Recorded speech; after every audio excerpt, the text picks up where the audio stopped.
बिहार के मुख्यमंत्री नीतीश कुमार को सत्ता का मौसम वैज्ञानिक कहा जाता है। जब जिस तरफ सत्ता की लहर होती है, नीतीश कुमार उसी की तरफ हो जाते हैं और यही कारण है कि लगातार बिहार के सत्ता में काबिज हैं और कई बार पाला बदल चुके हैं। अब एक बार फिर कयासों का बाजार गर्म हो रहा है कि नीतीश कुमार इंडिया गठबंधन से दूरी बना सकते हैं। दरअसल एक कार्यक्रम में अमित शाह का नीतीश के नेतृत्व को लेकर के बयान है। 16 दिसंबर को ये बयान आया। उसके बाद संसद में अमित शाह ने आंबेडकर को लेकर के बयान दिया। उनके भाषण को आंबेडकर का अपमान बता करके आम आदमी पार्टी के संयोजक और दिल्ली के पूर्व मुख्यमंत्री अरविंद केजरीवाल ने नीतीश कुमार को पत्र लिखा। इसके बाद बिहार के सीएम नीतीश कुमार का अचानक अस्वस्थ हो जाना, एनडीए की बैठक के बाद भाजपा के प्रदेशाध्यक्ष दिलीप जायसवाल द्वारा नीतीश के नेतृत्व में ही चुनाव लड़ने के संबंधी बयान, फिर केंद्रीय नेतृत्व के फैसले की बात कहकर जायसवाल के बयान से पलटना, भाजपा कोर कमेटी की अचानक दिल्ली में बैठक और 8 जनवरी को अमित शाह के बिहार आने का प्लान, सप्ताह के भीतर का यह सियासी घटनाक्रम है। इन सबसे अलग नीतीश कुमार की चुप्पी, खामोशी मानवीय स्वभाव के खतरनाक फलाफल का अक्सर संकेत साबित होता है। खासकर नीतीश कुमार की खामोशी अब तक ऐसी ही साबित होती रही। पूर्व में इसका अनुभव ही लोगों को हो चुका है। पटना से लेकर के दिल्ली तक बिहार की सियासत में फिर एक बदलाव की लोग आहट महसूस कर रहे हैं। कयास लग रहे हैं कि नीतीश कुमार फिर पाला बदल लेंगे। जाहिर सी बात है कि अगर वो ऐसा करेंगे तो उनका ठिकाना फिर इंडिया ब्लॉक ही होगा। ऐसा हुआ तो भाजपा के लिए शुभ संकेत नहीं होगा। भले लोग नीतीश कुमार के एनडीए से अलग होने के कयास लगा रहे हैं और इसके लिए काउंटडाउन भी शुरू होने के अनुमान लगाए जा रहे हों, लेकिन नीतीश कुमार का पाला बदलना कुछ आसान भी नहीं दिखता है। इसके कुछ संकेत से समझ लीजिए। जेडीयू के कार्यकारी राष्ट्रीय अध्यक्ष संजय झा ने अमित शाह के आंबेडकर पर दिए गए बयान का समर्थन किया है। वक्फ संशोधन बिल से लेकर के संविधान पर बहस तक में केंद्रीय मंत्री राजीव रंजन उर्फ ललन सिंह भाजपा के साथ खड़े रहे। इतना ही नहीं, मुसलमानों को लेकर के जेडीयू के सांसद देवेश चंद्र ठाकुर और ललन सिंह की भाजपा जैसी ही भाषा सुनने को मिली है। ये लोग मुखरता के साथ भाजपा की भाषा बोल रहे हैं। कुछ सांसद विधायक तो भाजपा के मुख्य समर्थक भी होंगे। एनडीए से अलग होने के पहले नीतीश कुमार इस खतरे को भांप भी रहे होंगे। नीतीश को यह भी पता कि भाजपा उनकी सबसे बड़ी सहयोगी रही है। नीतीश को यह मालूम है कि भाजपा को भले उन्होंने समय समय पर गच्चा दिया है, पर भाजपा ने उन्हें हमेशा मान ही दिया है। यहाँ तक कि 43 विधायकों वाली पार्टी जेडीयू का नेता न होने के बावजूद भाजपा ने मान मनोबल कर उन्हें सीएम की गद्दी सौंपा दी। अब अपनी 74 विधायकों की ताकत को भाजपा ने तिलांजलि दे दी है।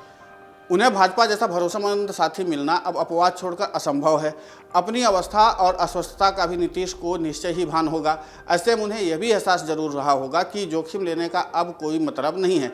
इसलिए नहीं लगता कि वो एनडीए से अलग होने का फैसला लेंगे। तीसरा कारण है कि नीतीश को यह भी पता है कि एनडीए से अलग होने के बाद इंडिया ही विकल्प है। इंडिया में पहले से ही सीएम पद के लिए मत चूको चौहान की मुद्रा में तेजस्वी यादव खड़े हैं। सीएम की कुर्सी अब वहां पर तिकड़म से भी नहीं मिलने वाली है। पिछली बार तेजस्वी यादव का मुंह जल चुका है। अब नीतीश कुमार के बारे में कोई फैसला लेने से पहले 100 बार तेजस्वी यादव विचार करेंगे। इसलिए अपने ही बनाए इंडिया ब्लॉक में भी उन्हें सम्मानजनक पनाह मिलनी मुश्किल है। ऐसे में वे किस लाभ के लिए कहीं जाएंगे। ऐसे एक सच ये भी है कि नीतीश कुमार कमजोर होकर के भी सीएम बनने की क्षमता खराब हालत में भी रखते हैं। इससे अनुमान लगाया जा सकता है कि आगे भी वे जब तक चाहें तब तक सीएम बने रहेंगे। भाजपा के साथ रहने पर उन्हें सीएम बनने में जितनी आसानी होगी, उतनी ही इंडिया के साथ जाने पर यह मुश्किल भी होगा। सच कहे तो असंभव होगा। मौजूदा स्थिति से अनुमान लगा लीजिए कि अपने 43 विधायकों को लेकर वे सरकार से हट जाएं तो कोई भी दल या गठबंधन सरकार बनाने की स्थिति में नहीं होगा। भाजपा अपने जन्मजात शत्रु आरजेडी के साथ हाथ मिला तो नहीं सकती। आरजेडी के लिए भी ऐसा करना आत्मघाती कदम साबित होगा। यानी कि सर्वाधिक विधायकों वाला दल या गठबंधन होकर के भी कोई सरकार नहीं बना सकता। नीतीश कुमार के राजनीति में उत्थान के समय 2005 से अब तक की अवधि में 2020 ही नीतीश का सबसे बुरा साल रहा था, जब जेडीयू के सिर्फ 43 उम्मीदवार ही विधायक बन पाए। हालांकि जेडीयू की दुर्गति के वाजिब कारण का तो पता चलने पर नीतीश को थोड़ी संतुष्टि मिली कि अभी उनकी ताकत उतनी ही घटी है जितनी नतीजों में दिखी है। दरअसल नीतीश के उम्मीदवारों के खिलाफ चिराग पासवान ने अपने को नरेंद्र मोदी का हनुमान बताते हुए लोजपा के उम्मीदवार उतार दिए थे। उनके उम्मीदवारों को जितने वोट मिले, अगर एनडीए के नाम पर पड़े होते तो 36 और विधायक जेडीयू के जीते होते। इसे नीतीश कुमार का नसीब कहें या फिर बिहार के लिए उनके किए कामों का जनता से मिला आशीर्वाद कि सीएम की कुर्सी उनके इर्द गिर्द घूमती नजर आती है। अब ये बात उनकी इच्छा और ईश्वर की कृपा पर निर्भर है कि सीएम की कुर्सी वे कब खाली करते हैं। यानी कि उनके त्याग पर ही दूसरे दल अपने सीएम के बारे में सोच सकते हैं।